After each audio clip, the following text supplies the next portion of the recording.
world is recreated every day through this light. We have a similar line in the prayer book, Hamachadesh B'tuvo B'chol Yom Tamid Ma'aseh Bereshit. God who renews in his goodness every day, continually, Ma'aseh Bereshit, the act of creation. So that idea is in the prayer book, in the rabbinic collection of prayers, but the Zohar emphasizes it, that this light is divine energy animating the world day by day. Let's look now at number 7. This is a commentator on the Zohar, a man named Shimon Levi, who lived in the 16th century. And what does he say? My teacher taught me that Adam resembled the primordial light that was hidden away. Okay, we've seen that before. Adam was somehow like the light. Afterward, a thread-thin ray appeared, giving soul to the people on earth and spirit to those who walk thereon. So what that really means is that the soul is one ray of this original light. Adam resembled the light. You could say Adam and Eve resembled the light. The light was hidden away and one ray was left. That ray is what gives us soul. Each of us has one ray of the original primordial hidden light. For if a little of the light had not reappeared, the world could not endure, as the Zohar said. It needs that daily reanimation. I cannot expand on this, for so have I been commanded. Okay, it's a little bit like I heard it in a whisper, and I tell it to you in a whisper. This Kabbalist, Shimon Levi, says, I've been told by my teacher not to spell this out, not to say anything more. So this is another tantalizing hint, but I think it's implying that the human soul is one ray of that original light. A few pages later, the same Kabbalist, in his book on the Zohar, his commentary on the Zohar, the same Kabbalist says this, number 8. With the appearance of the light, the universe expanded. It sounds a little bit like the Big Bang. With the appearance of the light, the universe expanded. The Hebrew there is V'hofia ha'or nitrachev ha'olam. With the appearance of the light, the universe expanded. With its concealment, with the concealment of the light, all individual existence came into being. This is the secret of the act of creation. One who understands will understand. Notice how they often end their teachings with something like that. I heard it in a whisper. I cannot say anything further. Here it's v'hamevin yavin. One who understands will understand. If you get it, you got it. And what this really means is take this teaching and meditate. Use this as a meditation. Contemplate it, ponder it, try to explore what it could possibly mean. And what could it mean? Perhaps it means something like this. With the appearance of the light, the universe expanded. It's something like the modern scientific description of the world. The second line is even more intriguing. With its concealment, with the concealment of the light, all individual existence came into being. Now that sounds a little strange. You would expect him to say, with the revealing of the light, existence came into being. If the light is energy, if the light is creative energy, then the light should appear in order for existence to come into being. But he says the concealment allows for individual existence. I think what that means is that for something to exist, there has to be a boundary, there has to be a border, there has to be some structure. There can't just be the energy, there has to be the energy contained in a physical form, in a physical garment, in a physical expression. So there's a rhythm here between the appearance of the light and the hiding of the light.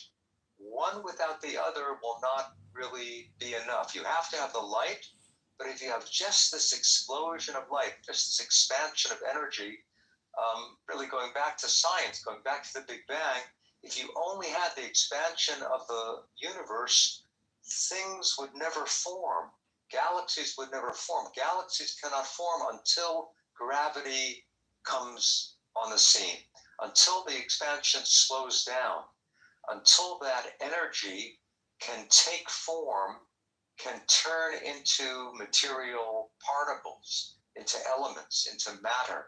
So that transformation of energy into matter, once again, is the key here, both for the scientist and the mystic. The energy has to be contained and concealed, conveyed. It has to limit itself in order for individuality to come about. This is the secret. Okay, the secret isn't just the light or isn't just the concealment. It's the light taking on a specific form. This is really meant as a meditation.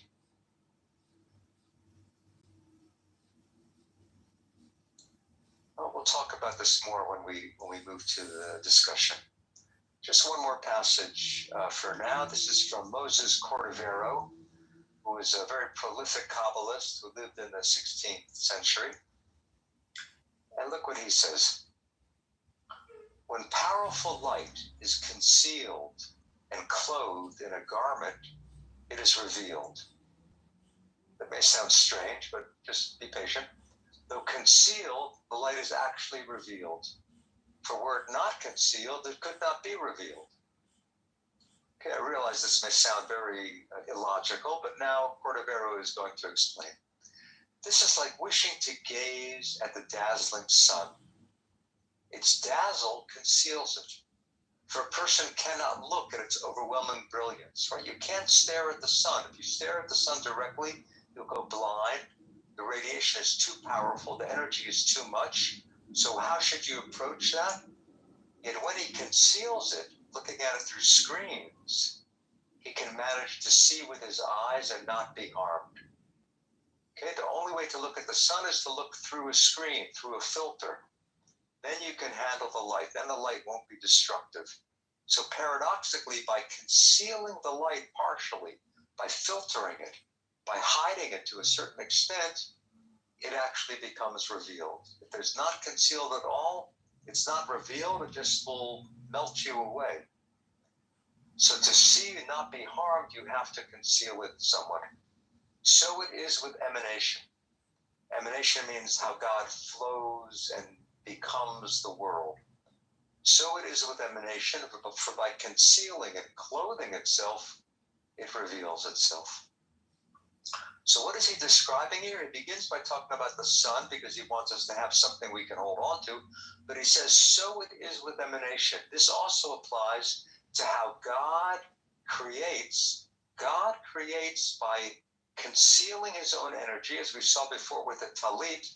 But this is really in a more general way, a more general sense. Cordovero is saying the world, nature, is God in a concealed form.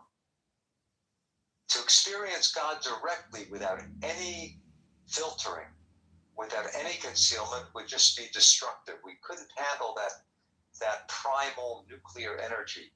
But God, by taking on form, by concealing the divine energy within the material universe, that is how God becomes revealed. God is revealed through nature.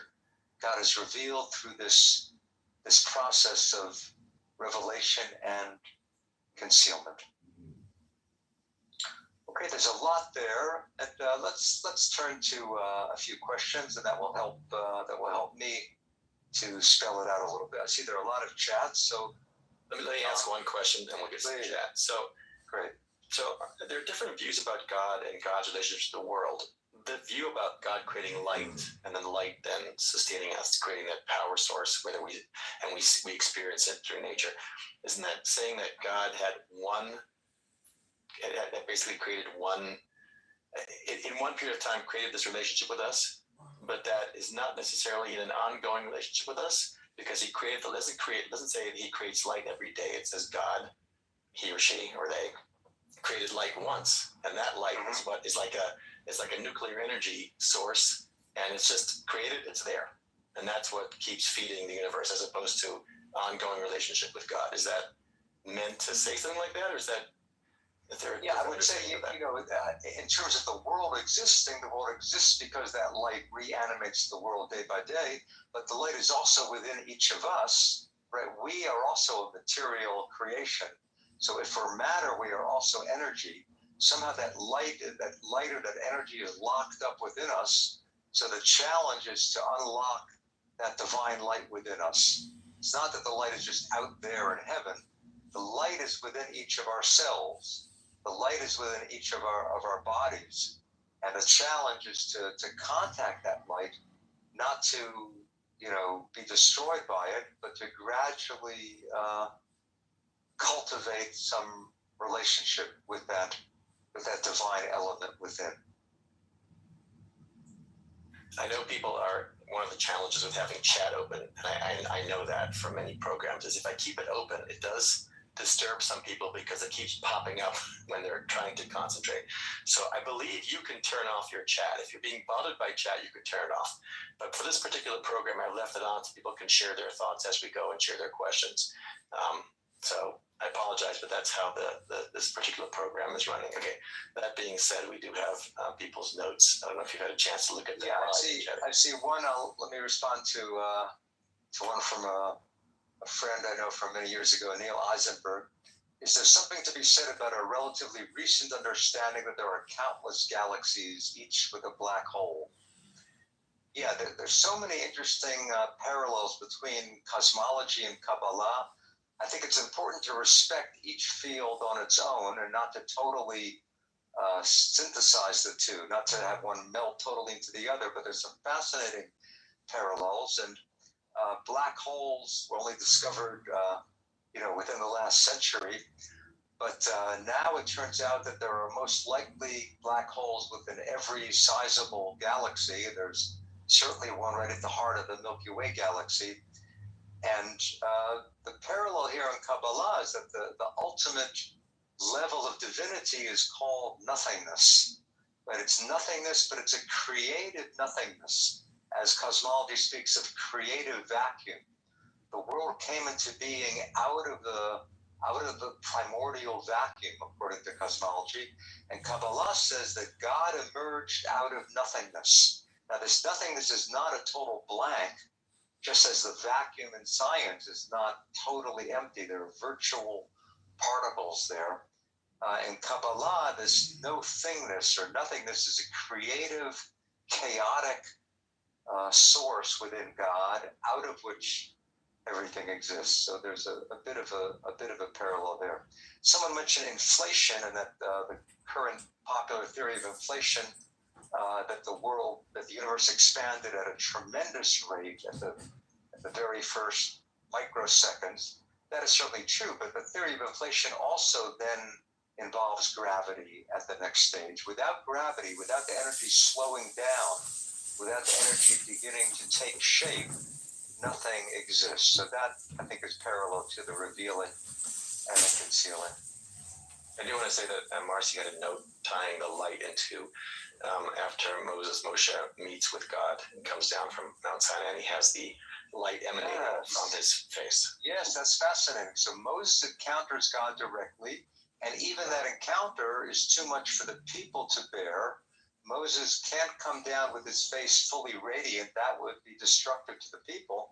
So he has to cover his face with a veil. So the divine light that's shining out of Moses has to be veiled so that it not be harmful to the people. Yes.